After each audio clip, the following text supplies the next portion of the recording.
Hey, so I've spent the day playing Division 2. I've got quite far in it so far.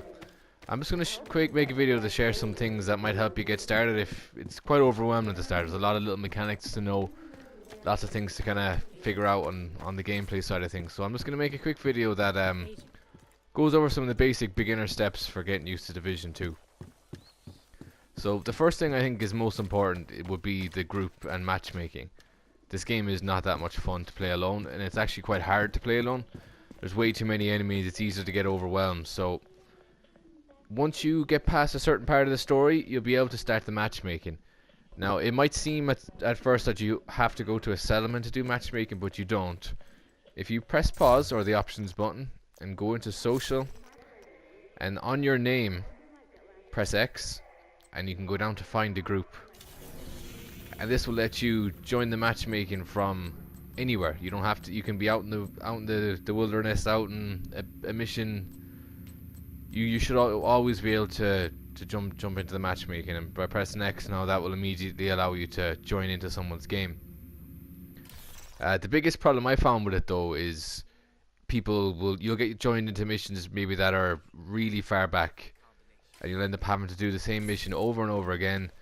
Once the mission's over, the group disbands and you end up having to rejoin matchmaking, and you're doing the same missions again and again. So if you're finding that, you can actually set up your own group. Now this is probably the most awkward thing I've seen from this game. It's not user friendly at all. But back to the social menu again, and if you press square to see group privacy, change that to be open group. Now that means you're kind of in an open session, anyone can join. And then if you press triangle and hold it. Sending backup request. Now, I'll just turn this off again in case someone actually joins. When you do that call for backup, that means that you're broadcasting them to the matchmaking servers. So when somebody else wants to join a group, they'll join into yours. Now this doesn't stay on all the time, and I'm pretty sure once you get to 4 people, with yourself included, into a group, it turns off, and it won't turn back on unless you manually turn it back on. So there's the normal matchmaking station, but yeah, I don't know what the point of that is if you can do it from the menu. But yeah, so if you're going to be doing that, make sure you have the beacon on, and if somebody leaves and you're down to 3 people in the group, you can go back into the menu again, or you can do it from here. You can press triangle to call for backup, and somebody else should rejoin your group. I suppose we'll start with the actual character section here as well. The character customization. I won't go into clans just yet, because you'll be a few hours into the game before we even get to the point where you can unlock the clans, and by that time comes you'll be looking at a different video. So into the character customization, most of it's fairly straightforward. I didn't find anything too awkward about it. You've got your main weapon. You've got 2 choices of weapons, whatever way you want to do it. When you're managing your inventory like this, it does get very cluttered after a while. If you press L2, you can actually mark a bunch of these as junk all at once.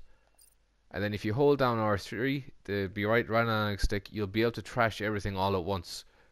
That saves so much time and just lets you clear out your inventory a lot faster. For your gear, if you look at just the armor values alone, you might find that you don't. It's like Destiny. You shouldn't always just go for the armor value. If you look on the right side, you see attributes, and this one gives 12 skill power. Now this one is better, but sometimes you might get a blue or even an exotic drop, and even though its armor value might be lower than some of the other common standard things you found, the attributes on the side might be more valuable. So you should always check the attributes on the side before you immediately go aiming for having the highest armor, because some of those can be really valuable. Once you get a bit further into, you'll unlock weapon mods. So when or you can actually mod gear as well, not just weapons. But just say you're highlighting the one you want to modify, press square, and it brings you to the weapon mod menu. Now I haven't added anything to this one yet, so if I wanted to add a grip, I can. I don't have a magazine to fit this, but this is where you can apply all your stuff anyway. You can get new attachments by either finding them out in the wild, or if you just craft them yourself. Now, a lot of them are kind of easy to craft. You'll pick up the blueprints as you do missions. Actually, before I leave here, one good way to get blueprints and another way to get really, really easy XP is these projects. There's one of these little stands in every settlement. There's one at the White House, there's one here. If you go up to it after a while, you'll find that you actually get a ton of these completed without even noticing. So, here's one for example. I need to donate steel, donate knee pads, and neutralize veteran hyenas. Now, neutralizing the veteran hyenas is usually something that you just do as you're out completing missions. So, you never really have to worry about those. Some of them ask you to get the SHD tech caches, so you do have to go out of your way to get them sometimes. But they're worth getting anyway, so it's fine. But you can see 11,000 XP for all of these, and you get blueprints for this one. Some of the rewards are very good, and all you have to do is donate like knee pads and some gear. Like you would probably dismantle all that stuff anyway. So if you're gonna go to that effort, you may as well just hold on to one or two of them, visit all your projects, cash in your jobs. You can get yourself a mountain of XP. Now, for other quick tips for getting experience points, the story missions do net you a lot, but you have to go through a lot of effort to do the story missions. They can be quite long. One of the quicker ways I found of getting some easy XP. There's Marcus going mad. If you press the touchpad to open up the map, these little question mark events, some of these are easier than others, but like a lot of the time they might take a minute or two to complete, and in the process you'll get a lot of good gear and a lot of XP. And if you're with people in a group, these are actually quite easy.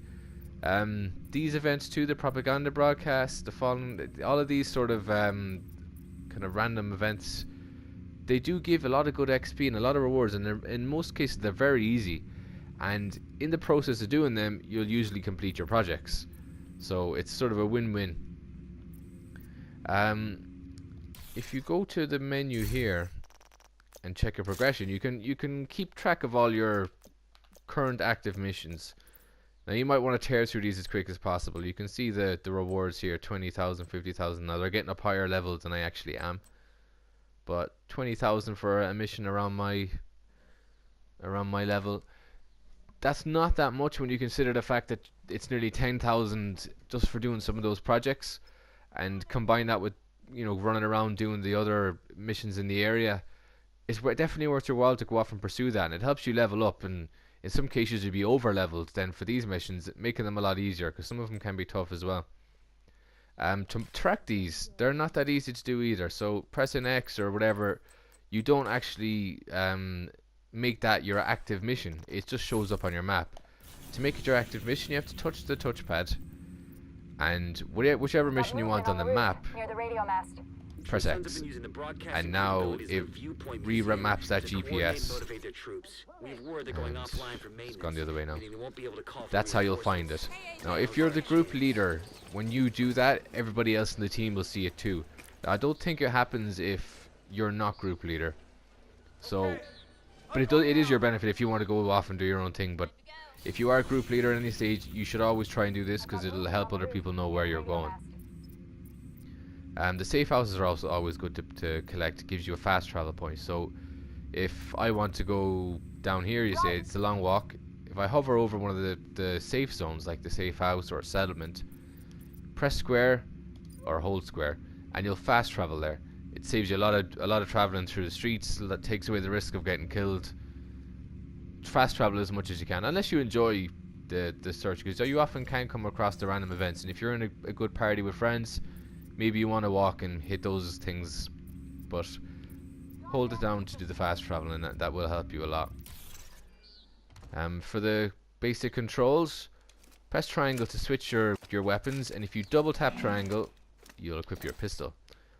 I never really use it, but if you're in a bad situation when you run out of ammo on this, quickly go to your pistol, and it'll save you a lot of hassle. It might save you from death. Square to reload. Double tap X to do a sort of roll. You'll find you do this a lot, and like me, you probably end up getting stuck between like a dustbin or something, but this gets you out of a lot of trouble. One setting actually that you might find is a lot of trouble in the controls is parkour mode during gameplay. Make sure that's set to no, because if that's set to true, when you're running you automatically vault over obstacles. So say I was under attack here and I wanted to hide up against that. If I didn't have that parkour mode turned on, he would have vaulted over that box, and usually, well, it got me killed a bunch of times, which is why I turned it off. But that's definitely a good setting, that's worth knowing. So it's X to hide behind something, circle to vault over. The rest of the controls are fairly normal, what you'd expect from most kind of shooters like this. We've got two abilities. You can activate them from your character screen here. So your skills, your special skills, you'll start off with only one, which should be the sort of beacon or whatever you end up picking. I personally think that the chem launcher is one of the best ones because it allows you to heal yourself, and during some of the tough missions you can heal it on your allies or on yourself. This guy, shut up. The second one I chose was the drone. The drone is really good. First, because it distracts enemies, but it actually, when they're hidden behind cover, you can make it chase after them, and it does quite a bit of damage. So to activate these, whichever side you've got it equipped to, either left or right, you use R1 or L1. So in this case, if I press L1, now my little drone is active. You only take it out when you're going to need it, because it does have a short life, and once it's kind of run out of battery, it will explode. It's actually gone now. Once it's active and flying around, you aim at an enemy and press L1 again, or R1, whatever button you have it assigned to, and the drone will chase after the enemy and attack them. So I would recommend going after those two skills at the very start, because they're definitely the two best to go for out of everything that's there at the minute. I think that's about everything that I cover for, like, definitely go for the street kind of side missions for your XP, and that's about it really. Just make sure you revisit the settlements for your projects. There's crafting tables there. As you progress through the story, the main missions will sort of railroad you down the way you need to go. You have some freedom, but don't be afraid to go off the beaten track, because you'll always find rare caches of, like, even suitcases and random things like that. At the start you might not do much crafting, but like an alleyway like this is usually a gold mine, and you'll often find that there's like chain link fences where the fence is locked. I don't know if I should be going down here now.